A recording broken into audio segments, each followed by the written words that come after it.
Guys, sorry about the mess. I literally raced home. I was helping somebody out, and well, I'm here.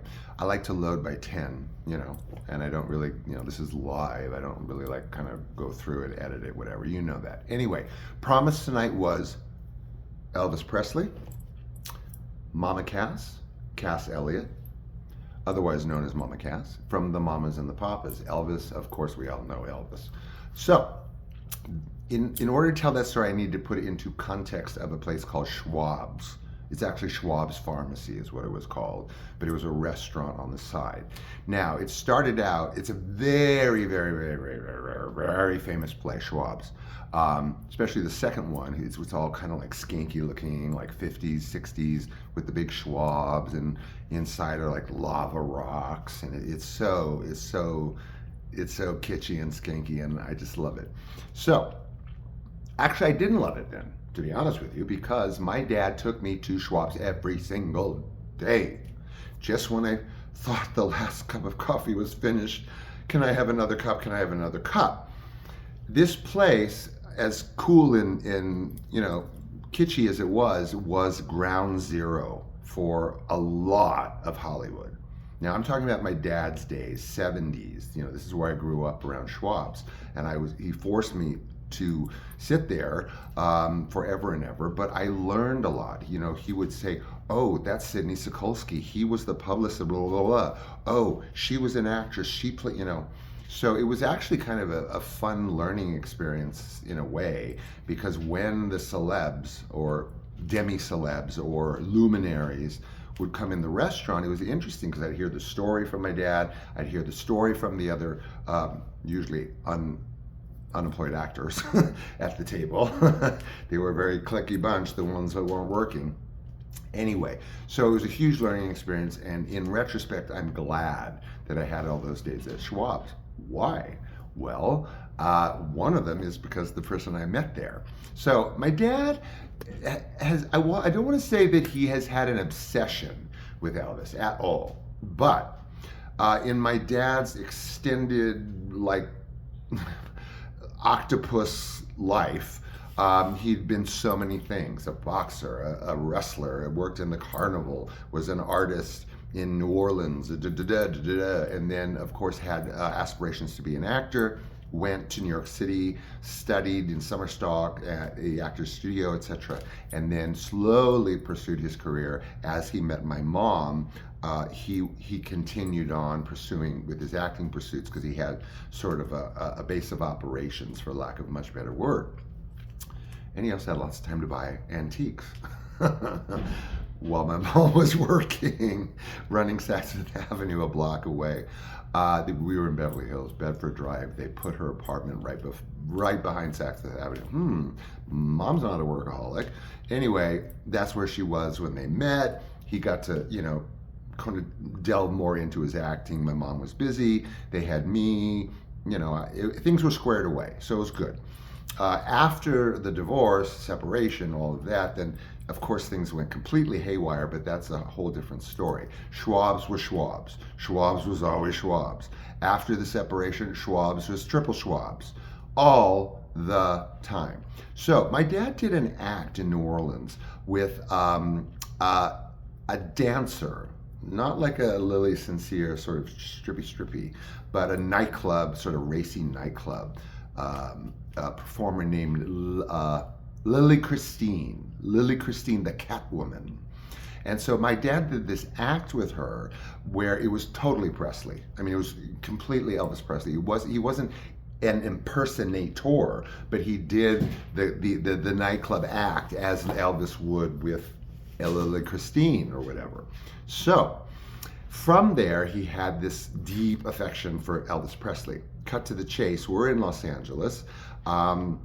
He had been doing this. This was just prior to well, not just prior, but a few years prior to Elvis passing away. And so, that wasn't, obviously an issue at that point, because he was alive. So he comes in. My dad doesn't see him. None of us really see Elvis come in, but he's there. Where? At the pharmacy. I wonder why he's at the pharmacy. like the pharmacy section, like that's what Schwab's Pharmacy was originally. That's why it's called Schwab's Pharmacy. It had a pharmacy. It also had a coffee shop. So word gets out immediately that Elvis is in Schwab's. And of course, my dad literally practically grabs me by the scruff of my neck and hurls me over to the pharmacy area where Elvis is standing there waiting for his order. Now, there's a couple people there, but you know, there wasn't enough to for a mob scene. Yeah, there was probably 3 people. Oh my God, he's there, ran back. But I was only one of like maybe 4 people there, like, or 3 clustered around him. My dad, of course, takes me, plonks me right in front of Elvis, and is just like, and so I start talking to Elvis, and I mean, just, you know, banter, like, you know, oh, how old are you, and blah, blah, blah, whatever.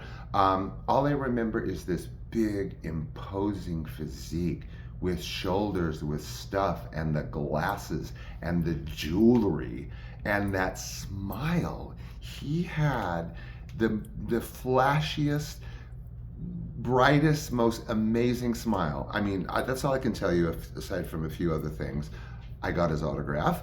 My dad's housekeeper lost it. She almost lost her life because of it. But anyway, that's my Elvis story. Big man, jewels covered, glistening, glittering, you know, engaging me. I was, what was I, like seven years old maybe? And I'm just standing there, just blah, blah, blah. I knew Elvis, but I didn't know Elvis. So it was cool. It was a great experience, and I wouldn't have traded meeting Elvis in person for the world. Screw the autograph. That's why I always tell people, fans and stuff, wouldn't you rather be able to tell that celebrity, hey, I really love your work, or I really loved you in so-and-so, and have them go, yes, thank you. But no, we have to get expensive paper. Anyway, Mama Cass. So that is connected to Schwab's, but let me give you background on Mama Cass. Mama Cass, I believe it was Laurel Canyon. You know, she lives on Love Street. That's the Jim Moore, the Doors song where it goes, she lives on Love Street. That is Laurel Canyon. It was just completely infamous, is still, but especially in that, you know, 60s, 70s era, it was sort of like, you know, you had to have a little money to live there, but it was like hippie dippy land, way totally. And she had a home up there. I remember a big, beautiful yard, but like trees around it, so it was like very private. And not a jungle gym, but something to play on. I was friendly with her daughter, Owen. Owen, I'm sure, does not remember me, but Owen, who was a little bit younger than I was, I would play with her in this yard that I remember distinctly.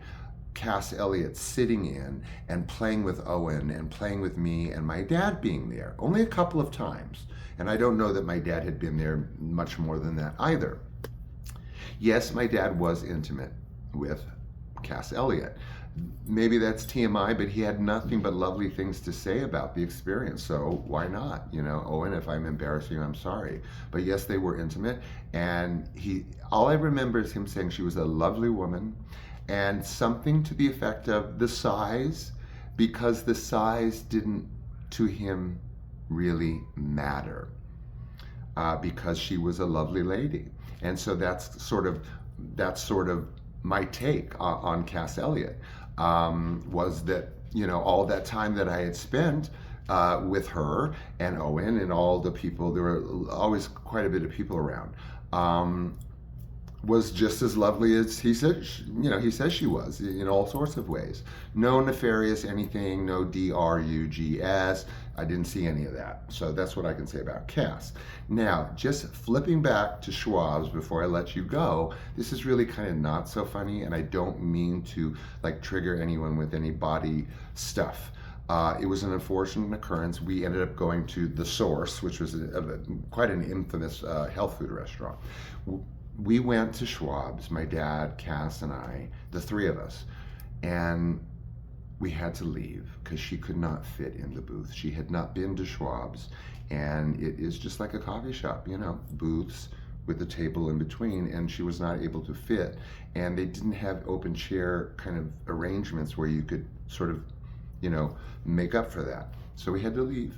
That's my Cass Elliot story in terms of Schwab's. But we went to The Source, which was, 10 times better. I mean, it was a restaurant. It was, a delicious restaurant. So I have fond memories of Mama Cass. Even in that embarrassing moment, she was graceful. She was like, no worries, and didn't want anyone to feel awkward or embarrassed, wherein she was, you would expect the one to feel any embarrassment. So that's Schwab's. It is rumored that Lana Turner, the famous actress, was discovered in Schwab's. Wrong. Just don't let it, next time someone tells you, oh, she was discovered in Schwab's, Lana Turner, no. It was a coffee shop next to Hollywood High School on Sunset Boulevard and Highland. And that's where she was discovered, because she went to Hollywood High. And she was on her break. And she went across the street to have a soda. Somebody saw her there, and then she became Lana Turner. Well, she was Lana Turner to begin with. Anyway, thanks for joining me, you guys. I love you. I love spending time with you. You've regulated my day now, and I'll see you tomorrow. Bye.